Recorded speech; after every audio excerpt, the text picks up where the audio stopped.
Allez geeks, nouvelle vidéo, truc de ouf, comme d'habitude.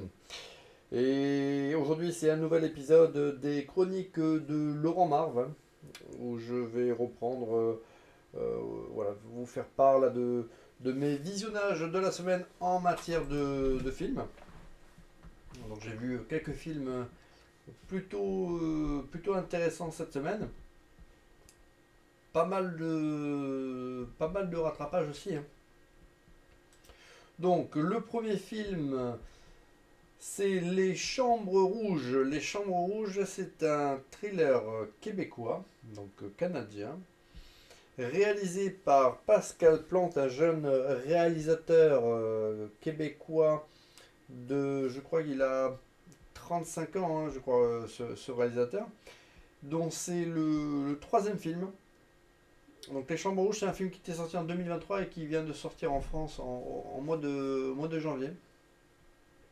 Donc le synopsis, c'est Kelly Anne se réveille chaque matin aux portes du palais de justice pour s'assurer une place au procès hyper médiatisé de Ludovic Chevalier, un tueur en série par lequel elle est obsédée, motivée par des fantasmes de plus en plus morbides. Elle tentera par tous les moyens de mettre la main sur l'ultime pièce du puzzle, la vidéo manquante du meurtre d'une adolescente de 13 ans qui porte une inquiétante ressemblance avec elle. Voilà, je remercie Wikipédia pour ce résumé, somme toute intéressant, mais qui manque de précision, puisqu'il n'y a, pas, il y a non pas une femme qui dort dans une rue à proximité du tribunal, hein, pour pouvoir assister, être sûr d'avoir une place pour assister donc voilà, au procès. C'est deux femmes qui ont toutes les deux, voilà, un intérêt tout particulier pour ce procès. Elles se retrouvent d'ailleurs, elles deviennent amies, par ce fait commun, hein. Euh, alors qu'en fin de compte, elles ont chacune des motivations bien différentes, hein, pour s'intéresser à ce procès ô combien morbide. Alors, le, le procès, l'histoire est plutôt glauque, hein, parce qu'en l'occurrence, Ludovic Chevalier, tueur présumé donc de trois adolescentes dont les corps ont été retrouvés, hein. Trois adolescentes alors j'ai plus leur âge, mais ça doit être 16, 14 ou 15 ans, et puis bien sûr 13 ans pour la petite. Donc les corps ont été retrouvés.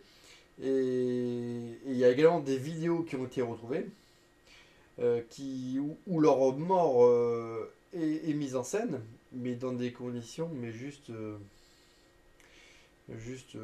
effroyables, hein. C'est effroyable les circonstances là, de ces meurtres, d'autant que ces meurtres ont été filmés, puisqu'en fait ce procès, c'est le procès d'un éventuel psychopathe qui aurait fait ça pour vendre ses vidéos sur le darknet, hein. C'est presque des œuvres c'est presque des films de commande, hein, où il y a un massacre, je vais pas dire gratuit, hein, puisque du coup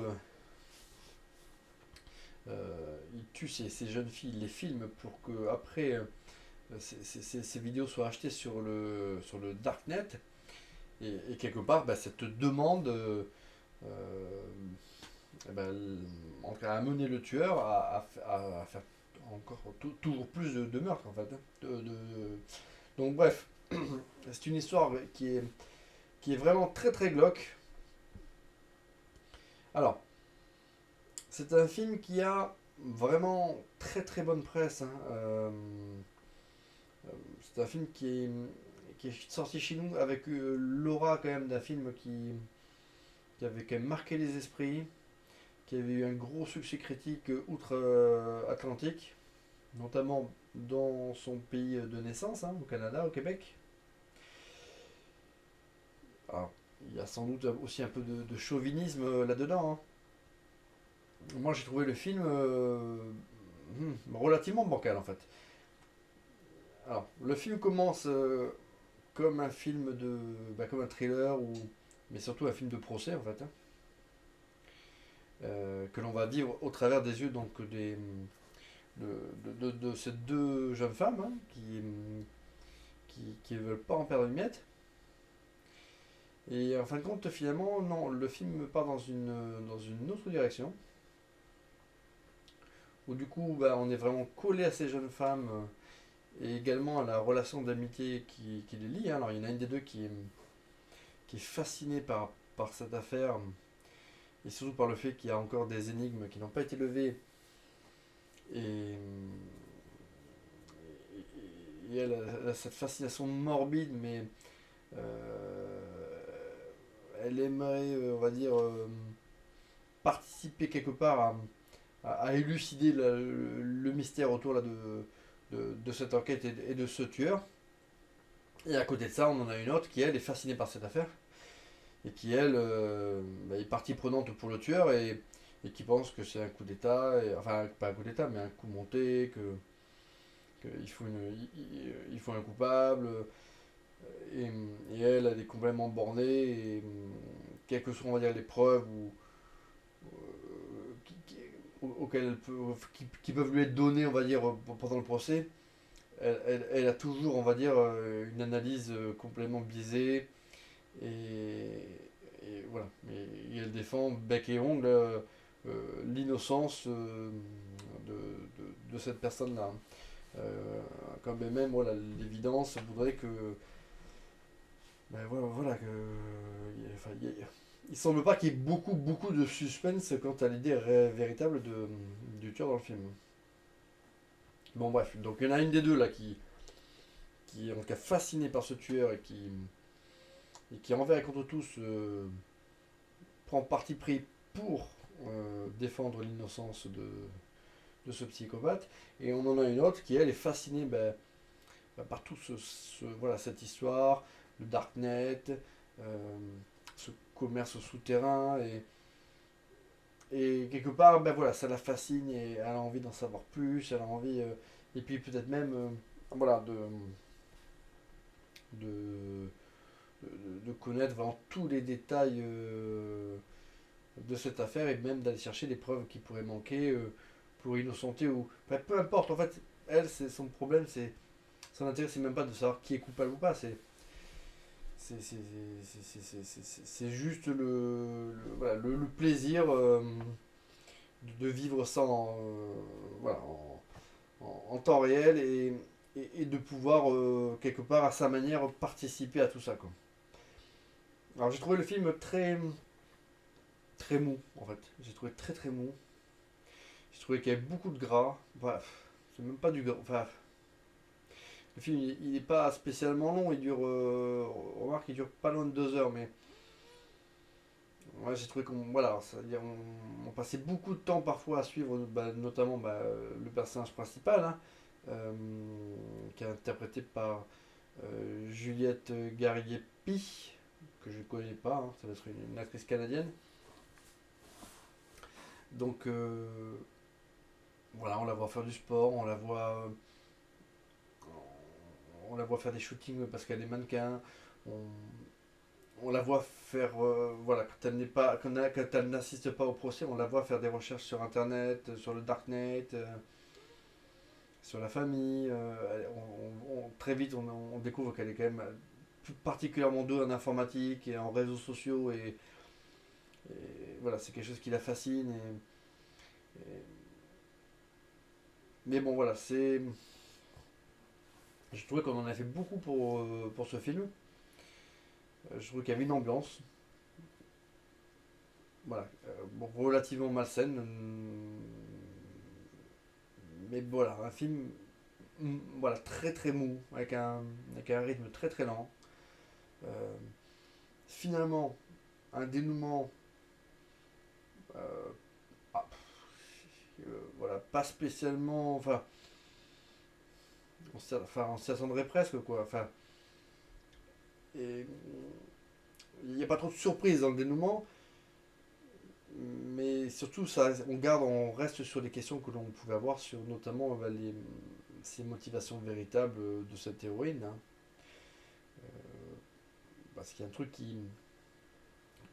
qui cloche dans sa manière de fonctionner, hein, dans sa manière de. Enfin, voilà, il y a plein de, malgré tout, de questions qui, qui sont pas répondues. Alors, parfois c'est bien aussi de permettre aux spectateurs de réfléchir après un film et de ne pas répondre à toutes les questions. Mais bon, voilà, il y a quelque, enfin, malgré tout, il manque quelque chose.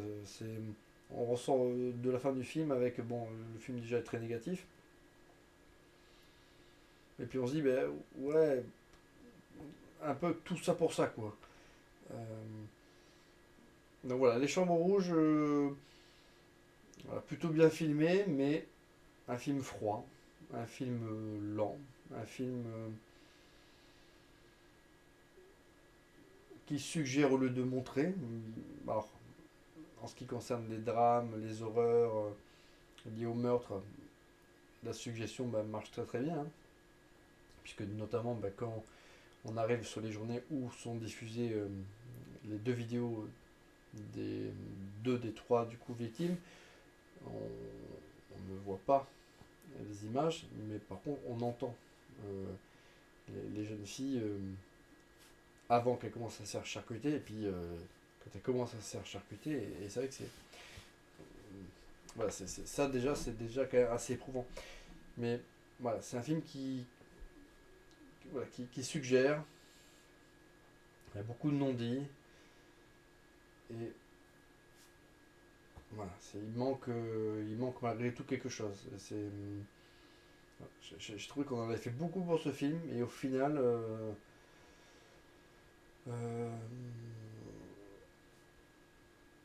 on reste sur notre fin. Donc, Chambre Rouge, globalement une déception, hein. Je dirais pas que c'est un mauvais film, c'est pas un mauvais film. Mais par contre, voilà, on l'a comparé à des chefs-d'œuvre du genre, hein, comme Seven ou autre. Voilà, franchement, non. Pour moi, c'est vraiment un petit film, quoi. Un petit film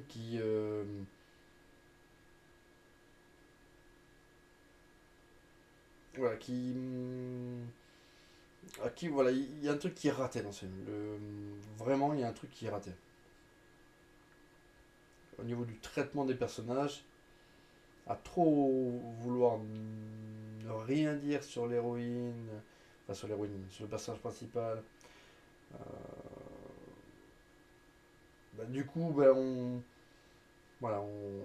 n'arrive pas à rentrer en connexion avec ce personnage-là. Et, et à la fin, bon, bah voilà, enfin, on sent que voilà, il y a une fascination morbide, mais voilà, il y a quelque chose qui est pas clair non plus elle a des agissements dans le film qui sont pas normaux. Et on aurait aimé au moins un début de réponse par rapport à ça, puisque finalement le film, il traite très succinctement du procès, très succinctement de l'affaire. Il n'y a pas un enjeu véritable à connaître l'identité du tueur, puisque il n'y a pas vraiment de surprise non plus à ce niveau-là. Et à la fin du film, on n'en sait pas beaucoup, on sait quasiment rien, on sait quasiment rien finalement du personnage principal. Euh, de ses motivations. Voilà, tout ça reste voilà, n'est qu'à peine effleuré. Il reste un film, voilà, encore une fois, qui est lent, qui est un peu mou. On m'avait parlé, enfin, j'avais vu qu'on voyait pas mal le Darknet, qu'on allait voir le personnage principal voilà, enquêter sur le Darknet pour essayer de récupérer voilà, éventuellement la troisième vidéo qui pourrait apporter des éléments supplémentaires de preuve. Mais en fait, c'est survolé, en fait, on voit rien du tout. On la voit taper sur un clavier, parler à. Voilà, c'est. Voilà, il n'y a rien, il y a rien qui est développé en fait. Bon, encore une fois, elle fait des trucs complètement nawak. Voilà, n'y a rien qui permet de comprendre la psyché de ce personnage-là. Donc voilà, c'est un film que je trouve bancal. Voilà, bancal. Alors, le second film que j'ai vu cette semaine, c'est donc... alors, j'avais vu Le règne animal de Thomas Caillet, j'avais trouvé que c'était un chef-d'œuvre. J'avais vu qu'il avait réalisé voilà, un autre film en 2014, toujours pareil, tourné en partie sur le département de Gironde et des Landes, hein. Donc, ce qui n'est pas forcément très habituel. J'avais vu le pitch, mais le pitch me suffisait pas des masses, hein. Même si j'ai adoré Le règne animal, voilà, ce film-là, j'avais pas spécialement envie de m'infliger ce film-là, d'autant qu'il y avait une actrice que j'apprécie pas trop, c'est Adèle Haenel. Bon. Mais mine de rien, je me suis dit, voilà, Le règne animal, c'est un chef-d'œuvre. En plus, c'est tourné dans ma région. Donc je me suis dit, bon, allez, ça peut être sympa de voir un autre film voilà, qui se déroule dans ma région. Et puis même si le film n'est pas extraordinaire, ça peut être sympa, voilà, de voir des paysages que je connais.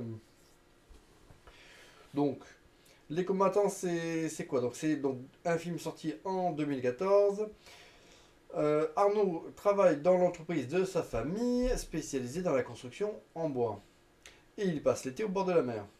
Le film débute d'ailleurs, son père est décédé, et avec son frère, ils sont dans un bureau là, d'une société de pompes funèbres. Et voilà, le film commence comme ça. On apprend qu'ils ont tous les, ils sont tous les deux, voilà, en charge maintenant de l'entreprise familiale suite au décès de leur papa. Donc il passe l'été au bord de la mer, il fait la rencontre de Madeleine, donc interprétée par Adèle Haenel, hein, qui elle souhaite intégrer l'armée, et elle se montre elle obsédée par la fin des temps et le survivalisme, hein. Comme Arnaud aimerait se rapprocher d'elle, il participe avec elle à un programme de survie de l'armée. Madeleine est déçue par le programme et n'est pas disposée à se plier aux règles sans autre forme de procès. Lorsque les participants au programme répartis en groupes doivent effectuer une randonnée de plusieurs jours, la situation dégénère. Lorsque la question des coordonnées d'un groupe est transmise par radio, Madeleine arrache la carte à Arnaud qui dirige le groupe et la frappe à terre. Arnaud quitte alors le groupe et le programme. Madeleine le suit et les deux se réconcilient. Donc là, merci encore une fois Wikipédia. Donc, on suit donc ces deux jeunes gens qui, pour des raisons différentes, participent à ce programme-là à ce stage-là de survie militaire, hein. Les choses vont pas forcément bien se passer. Ils vont quitter donc leur groupe, on va dire, de randonnée et vivre tous les deux ensemble une expérience de survie en pleine forêt. Donc, film donc de Thomas Caillet, toujours pareil, hein, franchement, au niveau de la mise en scène, c'est vraiment pas mal, hein. J'ai bien apprécié la mise en scène. Adèle Haenel, c'est l'un de ses premiers rôles, hein, elle a fait quand même pas mal de films. Ça, c'est quand même l'un de ses premiers rôles. Euh, voilà, au début du film, je ne vous cacherai pas que le rôle, pour le coup, lui allait bien, puisqu'elle est sacrément antipathique quand même dans le film. Limite un petit peu limite de l'autisme, hein. C'est le personnage qu'elle incarne. À un moment donné d'ailleurs, elle prend parce qu'elle veut s'entraîner donc du coup à la survie. Elle prend des sardines, elle les met dans un mixeur et après elle se fait une sorte de smoothie là, de sardines. Voilà, ne serait-ce que voilà s'habitue à la lire en fait, hein. Elle nage dans une piscine avec un sac rempli là, de tuiles. Enfin bon bref, elle est complètement omnibulée, elle par la survie, il n'y a rien qui compte. Et lui, le héros, le personnage principal, Kevin Azaïs, bah lui, bon, on sent qu'il est attiré par cette fille. Et même si elle est un peu bizarre, elle est un peu étrange dans sa tête, ses aspects un petit peu foufou, bah, lui, bah, ça l'attire un petit peu. Donc voilà, un film sympa, avec des décors sympas, qui se situent notamment bah, dans le Val de l'Air, hein. Il y a voilà, pas mal de décors sympas, notamment sur le bord de mer, hein, vers, ils ont tourné je crois vers Mimizan ou Carcan aussi il me semble. Euh, donc voilà, plein de paysages très très sympas. Un film moyen. Voilà, un film moyen. Euh, mais à un moment donné, il y a un repas de famille. C'est-à-dire que Madeleine euh, retrouve donc le personnage principal chez lui, va à l'improviste chez lui. Elle est invitée par la mère pour un repas, on va dire, de famille avec, euh, avec son frère aussi. Et à un moment donné, pendant le repas, on en arrive sur la question, sur les motivations de la fille, ce qu'elle aime, machin. Et elle, ce qu'elle aime, c'est effectivement ben, c'est la survie, parce qu'elle elle est persuadée que la fin du monde va arriver. Elle voit tout en noir, en fait. Et elle évoque toutes les causes possibles de la fin du monde. Et à un moment donné, elle lâche ben, le coronavirus. Bon, c'est marrant, parce que le film il est sorti en 2014. Et il évoque le coronavirus comme comme l'un des cas possibles de la fin du monde. Alors c'est vrai que c'est, alors, on va dire que le monde s'est pas arrêté avec le Covid-19, mais c'est marrant voilà, qu'un film sorti en 2014 évoque voilà, la fin du monde avec le coronavirus.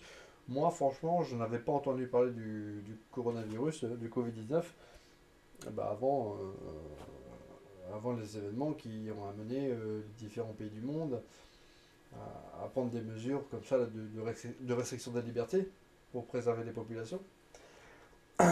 Et puis en plus, c'est un film qui est aussi, en tout cas, dans son dernier acte, voilà, les personnages principaux vont être confrontés à un événement, un incendie de dimension incroyable, hein. Et pareil, hein, on se dit, ouais, c'est un film de 2014, mais finalement, voilà, qui parlait de coronavirus, de méga incendie, tel qu'on a pu le connaître en 2022 ben, sur la région du Sud-Ouest. Et voilà, c'est marrant finalement de découvrir ce film de 2014 maintenant et de voir que il a abordé des sujets auxquels on a été confronté ben, par la suite. Donc après, voilà, j'ai trouvé que globalement, voilà, c'est un petit film, une petite histoire. Voilà, c'est sympathique. Les deux acteurs jouent bien. Adèle Haenel, elle est très bien dedans. Ça serait de mauvaise foi de dire qu'elle assure pas. Non, franchement, dedans, elle assure. Elle joue un rôle d'ailleurs qui est pas facile, hein. Lui, il a un rôle Kevin Azaïs, qui est beaucoup plus lisse. Alors qu'elle, voilà, elle est à la limite de l'autisme, hein. Elle a un rôle qui est vraiment très très très très particulier, mais elle le joue quand même malgré tout avec pas mal de finesse. Euh, voilà, c'est un film qui est sympathique. Voilà. Mais voilà, pas un chef-d'œuvre. J'ai vu aussi Glorious. Glorious, c'est un film de quelle année lui? Glorious, c'est un film de 2022 que j'ai vu sur Amazon, hein. C'est un film avec. Alors c'est un film déjà de Rebecca McHenry, réalisatrice que je ne connais pas.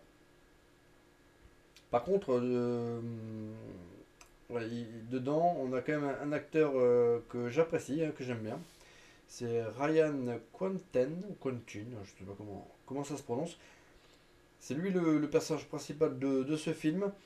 Lui, on le connaît parce qu'il interprétait le frère de Suki Stackhouse dans la série True Blood, que j'adorais. En fait, j'adorais True Blood, du moins les premières saisons. Hein, alors, je sais plus si je m'étais arrêté à la 5 ou la 6.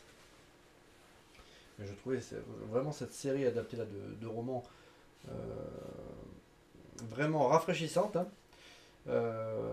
Après, comme la plupart des séries comme ça de ce type, quand ça dure trop, après on tombe dans quelque chose de. Voilà, on y perd après, en rythme, en qualité de scénario. Parfois il y a des acteurs principaux qui quittent la série et c'est ce qui s'est passé pour True Blood. Hein.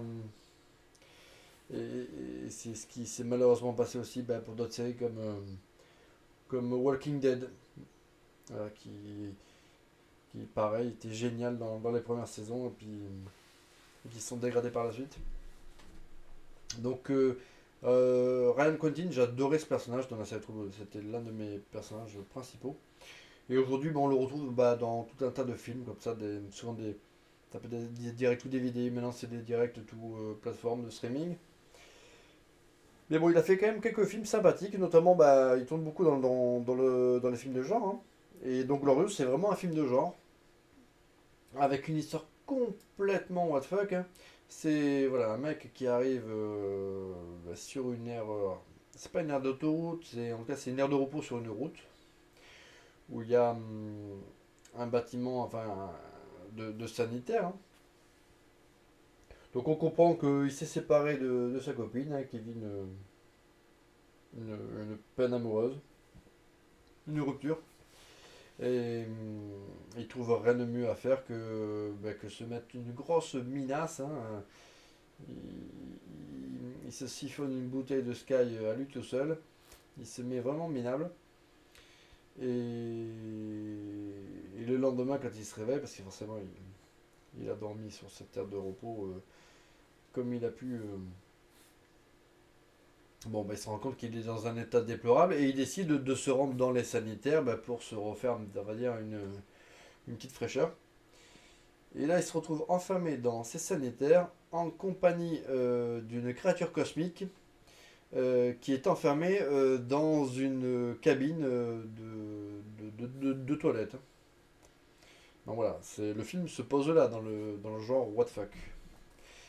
Donc c'est un film avec une unité de lieu, hein, c'est sanitaire, de cette terre de robot, avec ce personnage-là qui est bloqué, qui est enfermé, il ne peut pas sortir, et cette créature cosmique qui le cause, qui le menace, hein, c'est-à-dire qu'il a interdiction d'essayer d'aller voir à quoi peut ressembler son interlocuteur dans sa cabine, sinon on le menace la créature le menace de mort. Hein.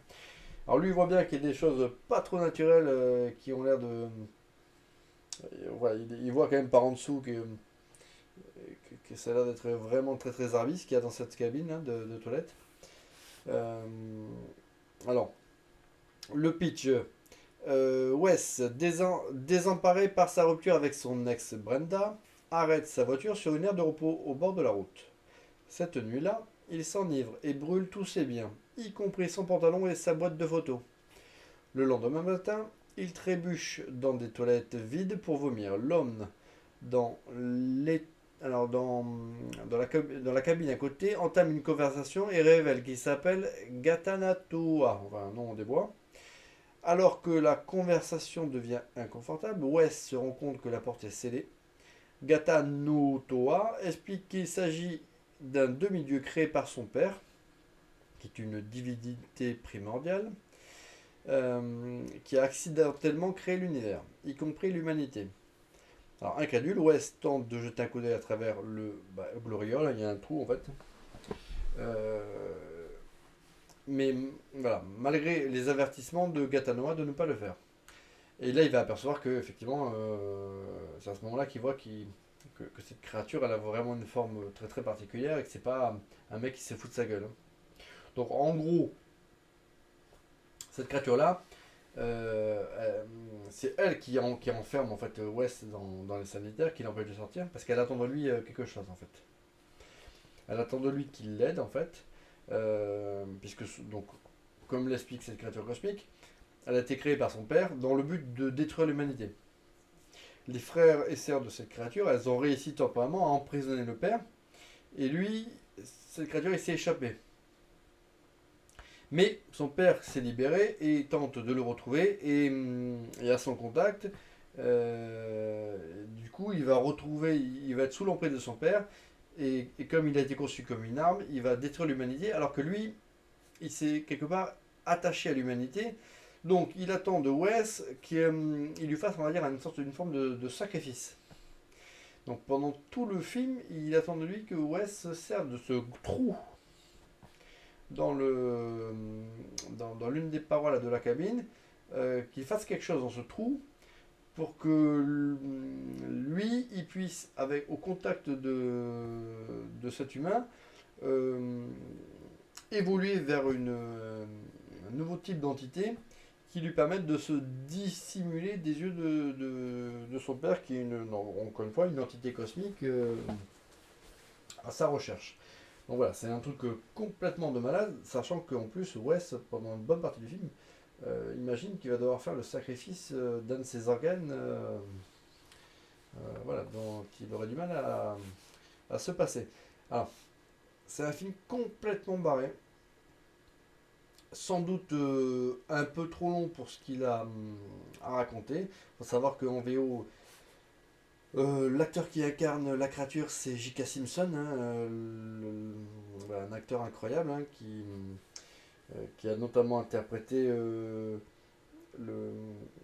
le journaliste ultra colérique là, dans la trilogie là, de Spider-Man de Sam Raimi. Je ne sais plus comment il s'appelle, mais il était incroyable là, ce rédacteur en chef là de. Ah, je sais plus comment il s'appelle. Donc à J.K. Simpson, voilà.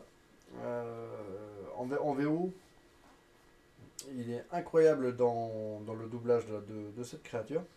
Donc le film, voilà, film complètement barré, complètement what the fuck, avec voilà, un acteur principal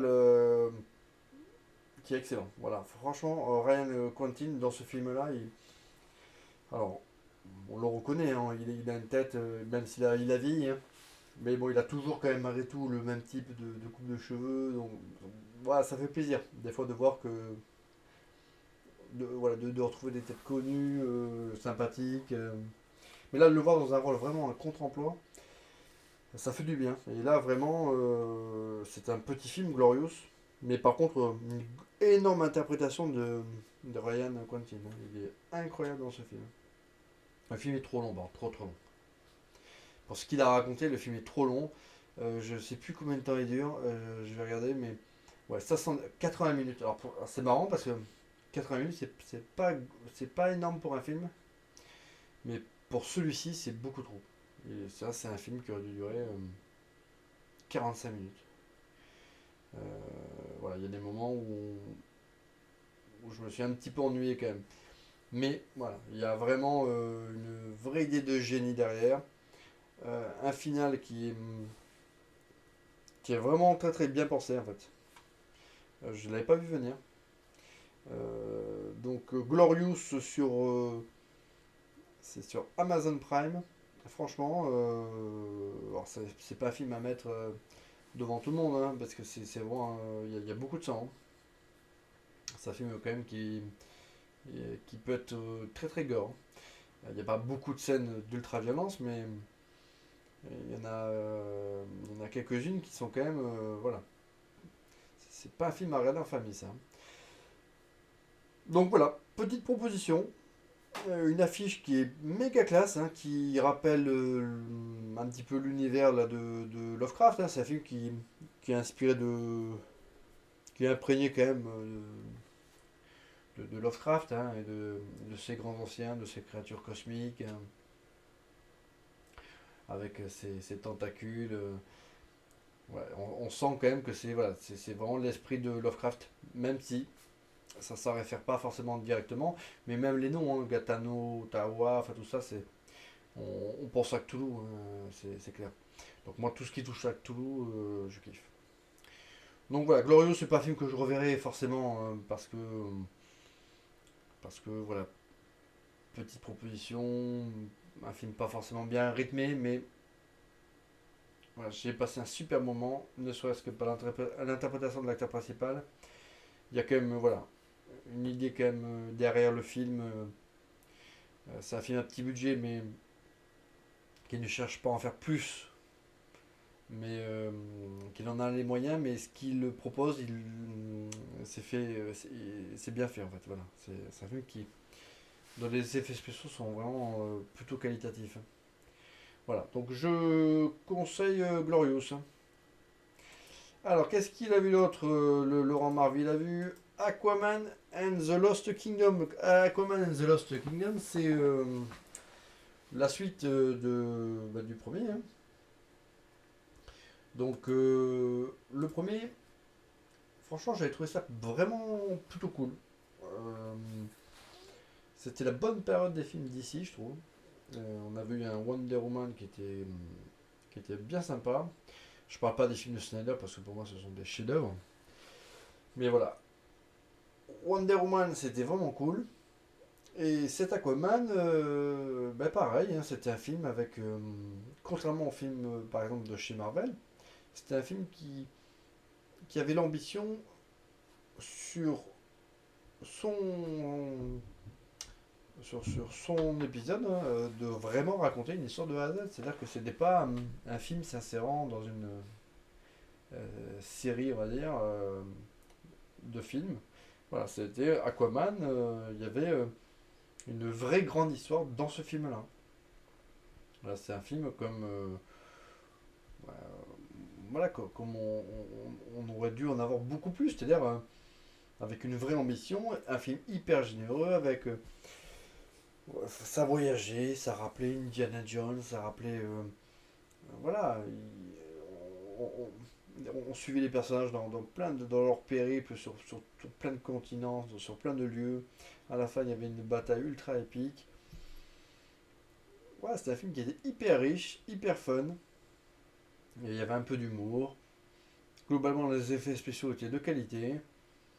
Bon, il y avait toujours ce problématique des fonds verts, notamment sur certains décors, hein, puisque bah, enfin, je sais même pas si c'est pour des raisons véritablement d'économie ou autre, mais sans doute de gain de temps.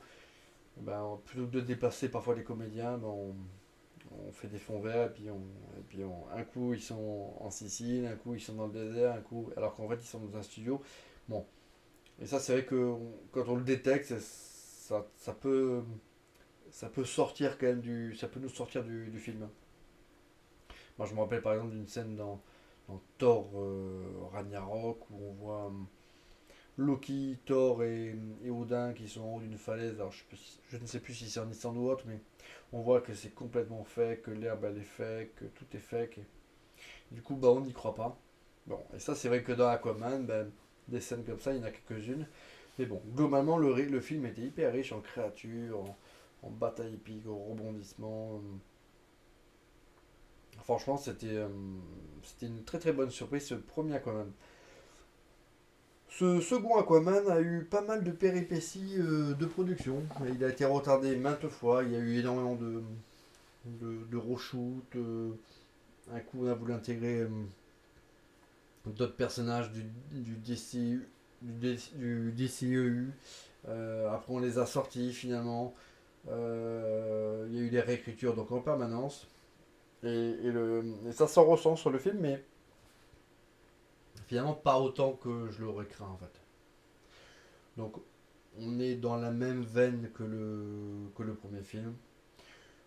C'est un film qui est bien meilleur que la plupart des films Marvel qui sont sortis ces 2 dernières années.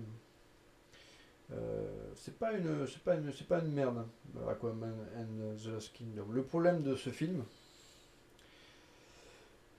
c'est qu'il est déjà au niveau du scénario, c'est un peu le scénario inversé du 1. Où là on a le Black Manta qui lui récupère un artefact qui lui permet éventuellement de pouvoir affronter et peut-être même détruire Aquaman et les autres Atlantes.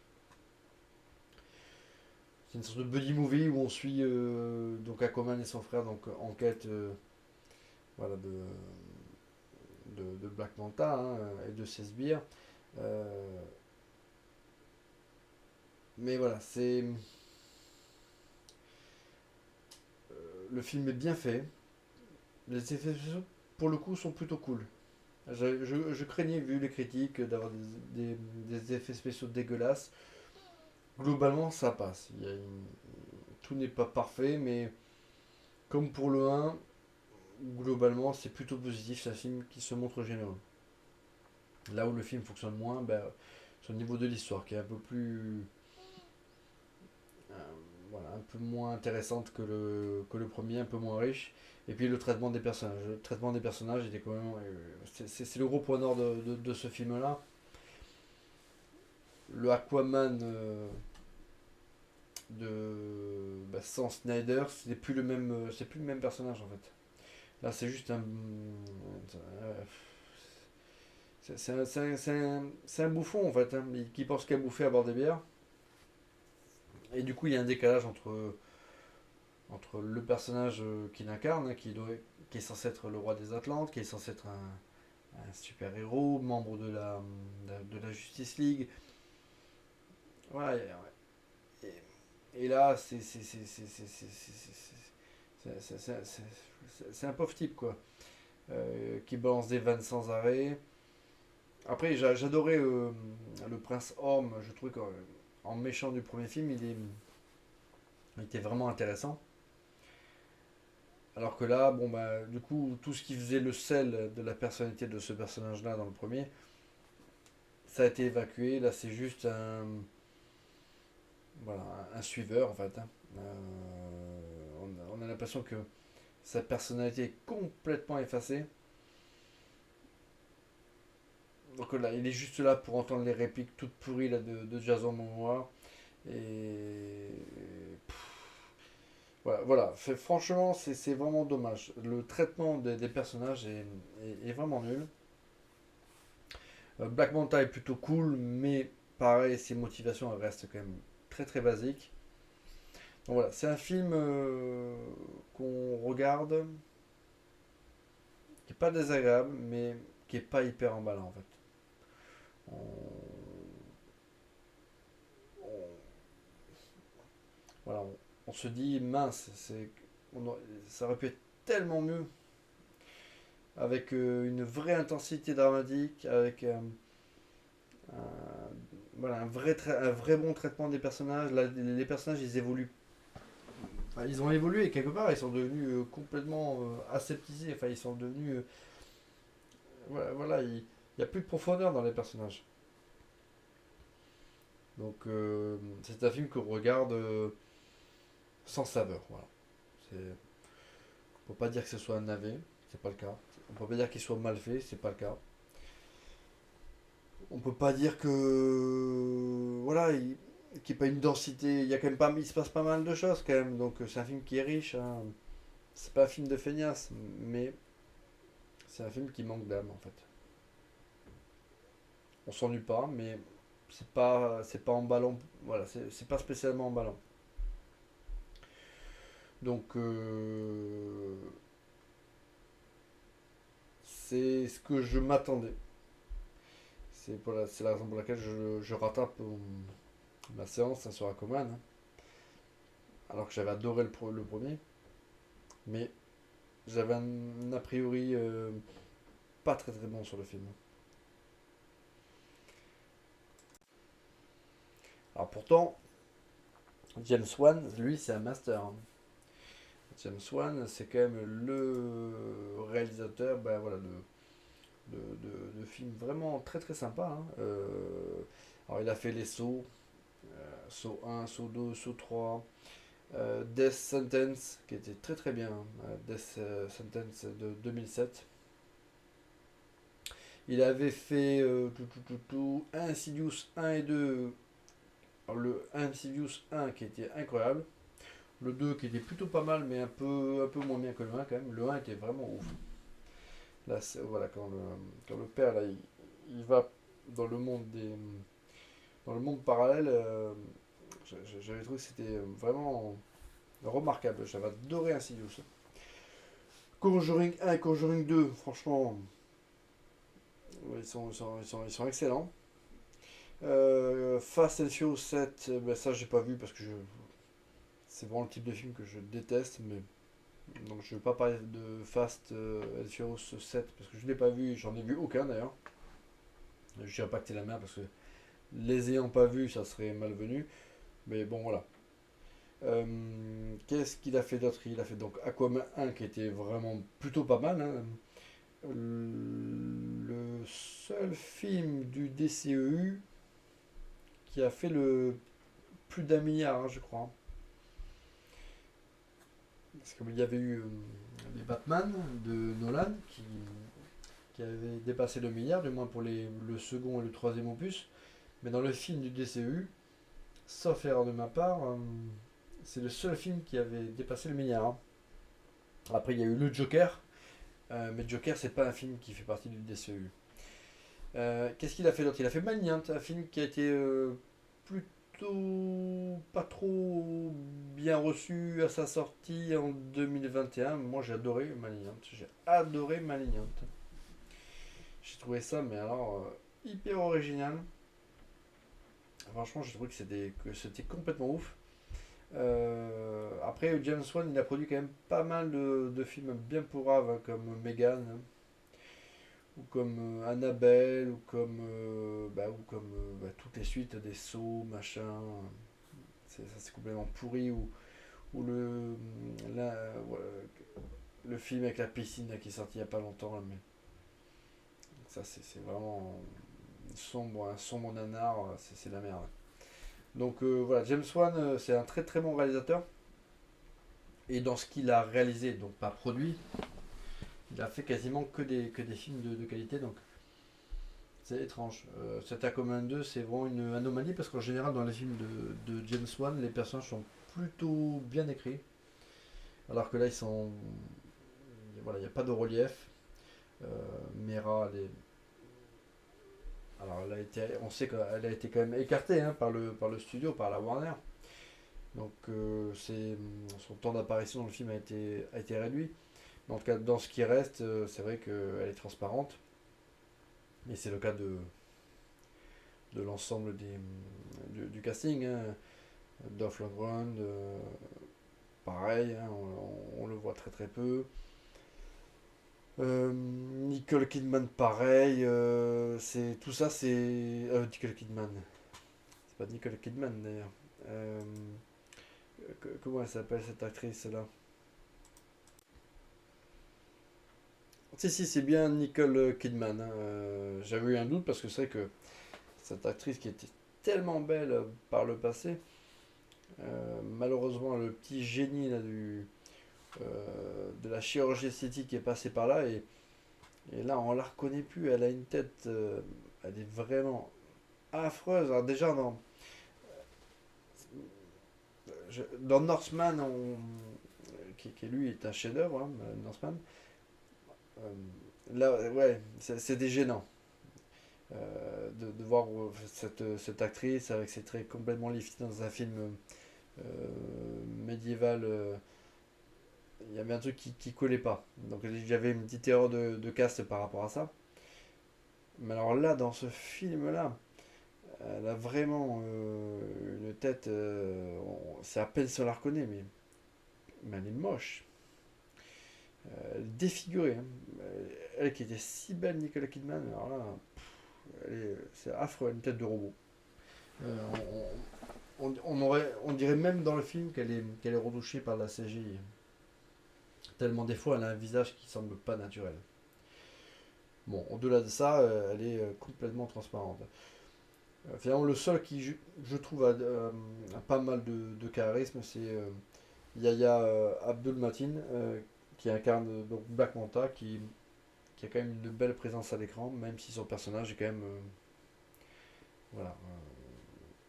Dont les motivations sont quand même assez limitées.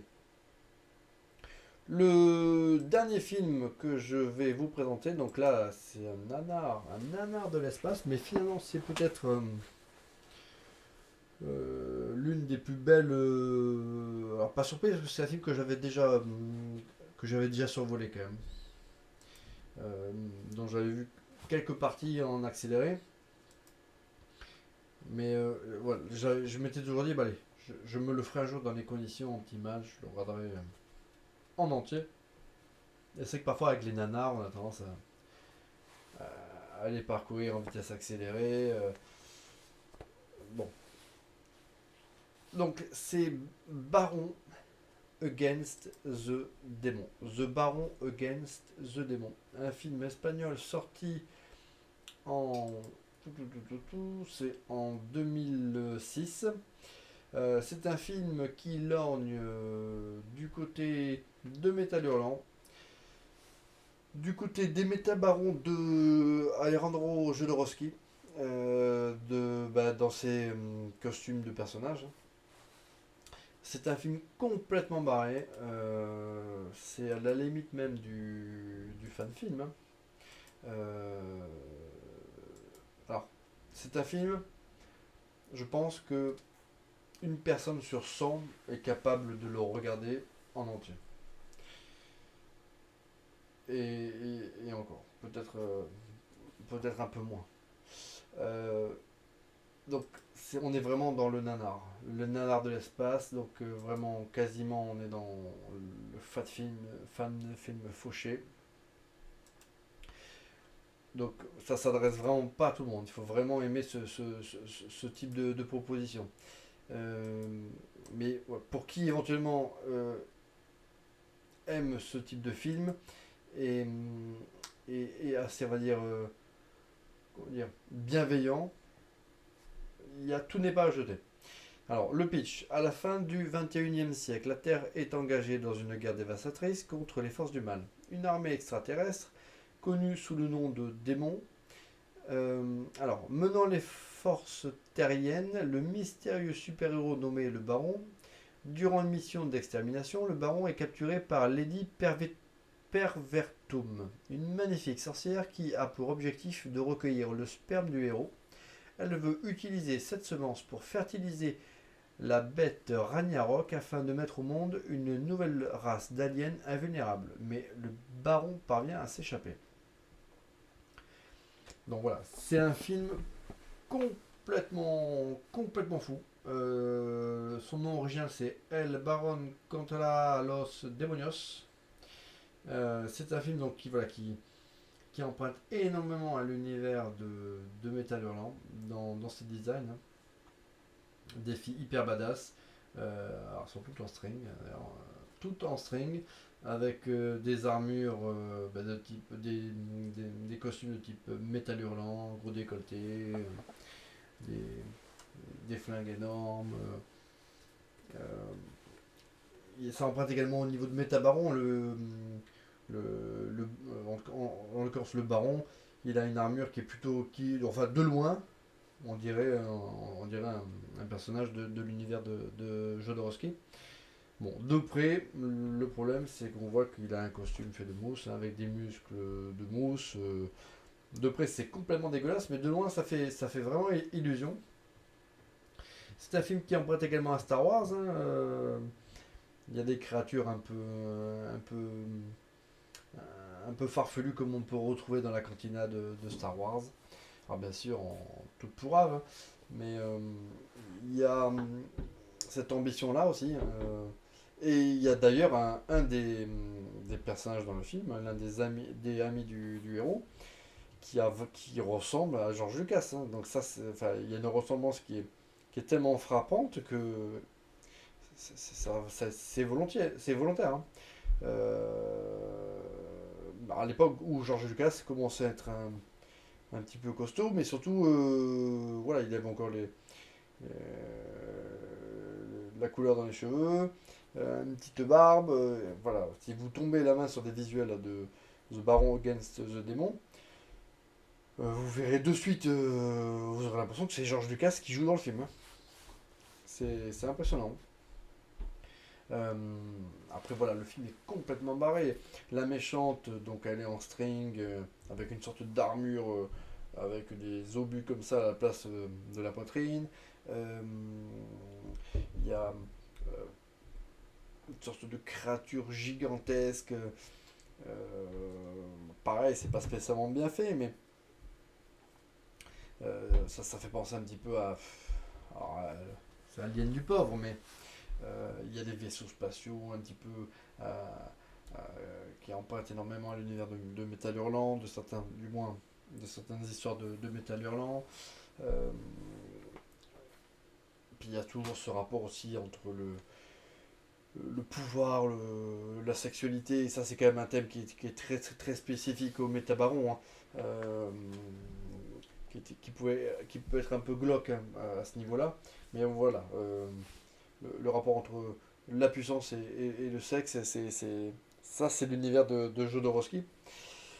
Euh, voilà, c'est un film qui est très très mal rythmé par contre, qui est très très long. Le film il dure, bon, il doit durer, je sais pas loin de 2 heures, hein, j'en sais rien. En tout cas, il m'a paru extrêmement long. Euh, alors, il y a des petites idées de génie, mais après il y en a qui sont quand même bien pourraves. À un moment donné, ils arrivent dans des ruines et, et ils tombent nez à nez sur des mutants qui ont été créés donc du coup par cette reine maléfique là. Et ce sont des espèces de mutants, des femmes, hein, en pâte à modeler, avec des seins énormes, des culs énormes. Mais voilà, c'est hyper laid en fait, c'est trop trop laid. Euh, Il y a des effets CGI qui sont aussi assez pourraves, hein. Euh, donc c'est un film qui alterne bah, le sympa et vraiment parfois le pitoyable, comme notamment bah, quand il y a ces deux armées qui s'affrontent. Et il y a un des deux camps, c'est plus ou moins des, des pseudo-chevaliers, mais avec des armes laser. Et eux, ils avancent. Et les accompagnants, ben, il y a des joueurs de cornemuse. Mais c'est complètement laid, c'est complètement ridicule, ça ressemble à rien. Donc il y a plein de scènes comme ça, complètement what the fuck. Donc c'est un film voilà, qui, a, qui comporte quelques visuels vraiment sympas, d'autres vraiment pourraves. Euh, Gros souci au niveau voilà, du rythme du film, hein, qui est vraiment trop trop long. À un moment donné, on comprend plus rien. C'est vrai que je comprenais plus rien. Je ne prenais plus rien à l'histoire. Ça partait dans tous les sens. C'est un film qui se prend énormément au sérieux et c'est ce qui est marrant d'ailleurs avec les nanars, c'est quand ils se prennent au sérieux en fait. Euh, voilà, c'est un film qui, on n'était pas loin on n'était pas loin du chef-d'œuvre en fait, dans le genre nanardesque. Dans le genre petit film à budget fauché, mais avec une ambition folle et à qui on pourrait pardonner toutes les faiblesses tellement l'intention est bonne. Voilà, il y a trop de choses qui malheureusement qui gâchent, notamment bah, le rythme du film. Euh, Aussi ce rapport aussi avec la chrétienté, entre le héros et, et le christianisme, la religion, tout ça. Ça c'est très espagnol ça, qui mettent des croix partout. Voilà, il y a des choses qui n'étaient pas terribles, voilà, des idées qui n'étaient pas terribles. Par contre, voilà, reste quand même malgré tout des visuels plutôt sympas, des costumes de certains personnages, notamment les féminins et le baron, qui sont plutôt sympas, des créatures originales qui, même si elles sont pas très bien faites, bah, voilà, ça reste malgré tout. Je sais pas, il y a un petit côté, il y a quelque chose qui fait que malgré tout c'est sympathique. Donc voilà, même si le film encore une fois, hein, une personne sur 100, peut-être même sur 1000 sera capable de le regarder en entier. Euh, voilà, ça reste un film malgré tout pour les amoureux des nanars à découvrir au moins une fois. Voilà. Et les amoureux de Jodorowsky, de Metal Hurlant, des Métabarons, ils se doivent de le voir. Euh, Moi je trouve que voilà, c'est un film qui mérite au moins d'être vu. Alors peut-être par séquence, comme j'avais pu le faire par le passé. Euh, Peut-être en accéléré, voilà, sur les passages un peu plus longués. Mais en tout cas, c'est un film qui mérite pas d'être perdu dans les limbes. C'est un film qui a dû être monté avec vraiment un budget microscopique. Et malgré tout, voilà, qui fait preuve de beaucoup de générosité. Et, et finalement, moi, à titre personnel, je préfère voir un film comme celui-ci, avec toutes ses imperfections, hein, tout ce côté vraiment kitsch, que voilà, certaines grosses productions complètement fadas, ben voilà, je sais que The Baron Against the Demon, eh ben, c'est un film qui, voilà, quand je l'avais survolé, m'avait marqué. Là, je l'ai revu, bon, bah certes, la séance, elle est pas parfaite, hein, je peux pas dire que je me suis éclaté comme un ouf, mais globalement, voilà, je trouve que j'ai passé un bon moment. Donc voilà, The Baron Against the Demon, je vous le recommande, d'autant qu'on peut le retrouver en version française, et ce qui est plutôt rare, hein, pour ce type de films qui sont souvent introuvables. Là, il y a une version française qui existe, je ne sais pas s'il a été diffusé à la télé, mais sans doute. Il n'est pas sorti en salle, il n'est jamais sorti en DVD en France. Je ne sais même pas d'où elle sort cette VF. Et on le retrouve, je crois même sur YouTube, hein, je crois qu'on le retrouve sur YouTube en version française. Donc voilà, The Baron Against the Demon, un film à réserver aux initiés de nanars de l'espace qui sont fans de Metal Hurlant et de Jodorowsky. Pour les autres, bon bah, je pense pas que ce soit trop la peine de vous y essayer, hein. Vous tiendrez pas au-delà du générique, hein, de début. Euh, et puis pour les autres, pour les plus courageux, je pense qu'il y a quand même voilà, des petites choses sympas à y piocher. Voilà, c'était les chroniques de Lore Marv, épisode 2. Voilà, ma petite rétrospective de la semaine. Allez, à bientôt pour une prochaine vidéo.